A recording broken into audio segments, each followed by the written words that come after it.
E aí, pessoal, beleza? Bem-vindo ao canal Aprende Aí. Hoje a gente vai mergulhar de cabeça na ciência por trás daquela arma, sabe? A mais elegante de uma era mais civilizada. A grande pergunta é: a física que a gente conhece hoje, ela permitiria construir um sabre de luz de verdade? Bora descobrir juntos. Olha, não é para menos, né? Desde lá de 1977, o sabre de luz é algo que mexe com a imaginação de todo mundo. Aquele som característico, a luz. Nossa, tudo nele é icônico. É muito mais que uma simples arma, virou um verdadeiro símbolo. Pois é, essa é a pergunta de US$ 1 milhão. Se a gente deixar a força de lado por um minutinho e pensar só nas leis da física, será que um engenheiro aqui no nosso planeta conseguiria montar um sabre de luz que funciona de verdade? A resposta, gente, ela é bem complicada. Então, bora começar essa nossa investigação. Para a gente saber se é possível, primeiro a gente precisa definir o que é exatamente que estamos tentando construir. Quais são as características, as regras que um sabre de luz tem que ter para ser, sabe, um sabre de luz de verdade. Beleza, se a gente for olhar os filmes, a gente consegue montar essa listinha aqui. A lâmina tem que ser de energia, e visível, claro. Ela precisa ter um comprimento fixo, ali por volta dos 90 centímetros. Tem que cortar praticamente qualquer coisa. Precisa ter uma fonte de energia própria, portátil.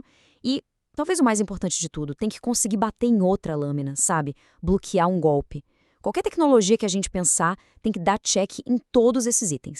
Bom, muita gente pensa logo em laser, né? Mas a gente já pode descartar. Por quê?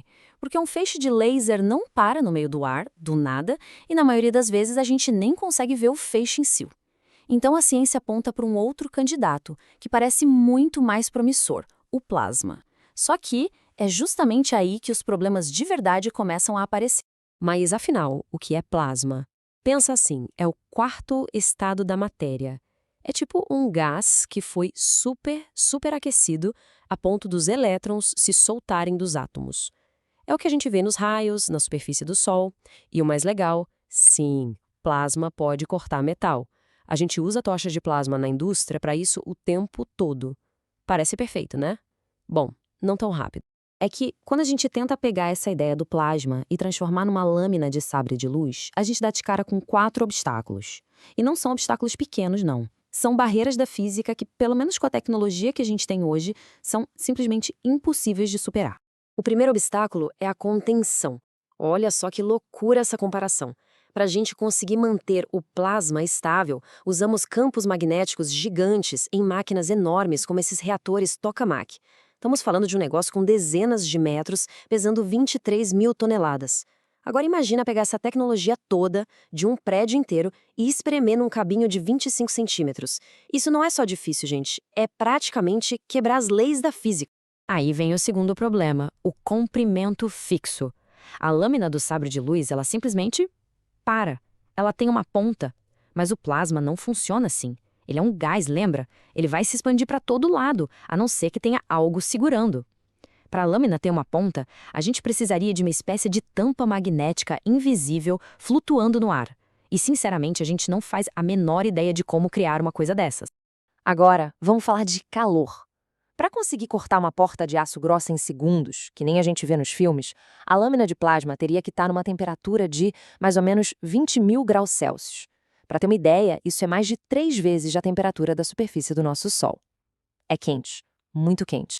E aí que mora o perigo. Porque beleza, vamos supor que você conseguiu conter o plasma. Mas e o calor que ele emite? Não tem como conter isso. Uma lâmina a essa temperatura ia irradiar tanto calor que, bem, a pessoa que estivesse segurando o sabre seria literalmente cozida viva. A roupa ia pegar fogo, tudo. Não seria uma arma, seria um dispositivo de autodestruição.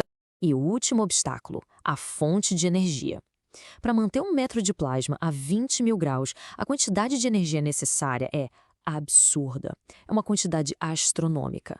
Lá na ficção, eles têm os cristais Kyber, que é pura magia, né? Aqui no mundo real, a bateria para um negócio desses não caberia no cabo. Ela teria o tamanho de uma usina de energia inteira. Ok. Vamos fazer um exercício de imaginação. Esquece esses 4 problemas impossíveis por um segundo. Digamos que, por mágica, você conseguiu construir não um, mas 2 sabres de luz.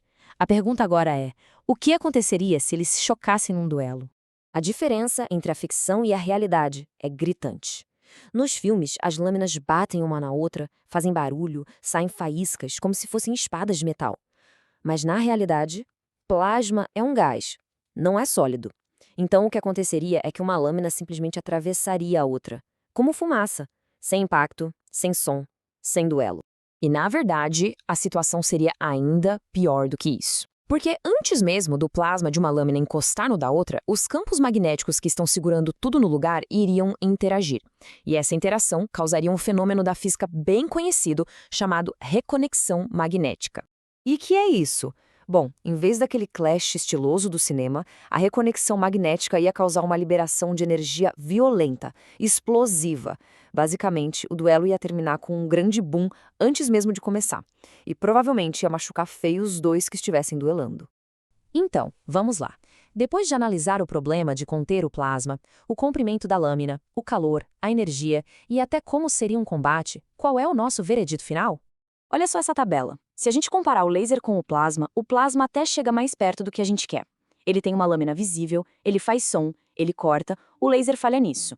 Mas os dois, tanto o laser quanto o plasma, falham nos pontos mais importantes, ter um comprimento fixo e uma fonte de energia portátil.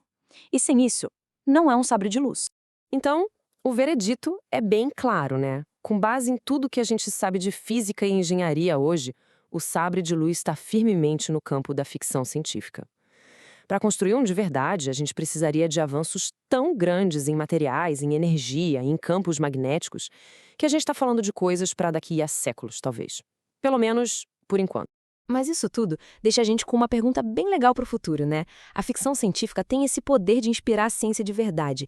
E mesmo que o sabre de luz continue sendo um sonho, pensar nele faz a gente forçar os limites do que a gente acha que é possível.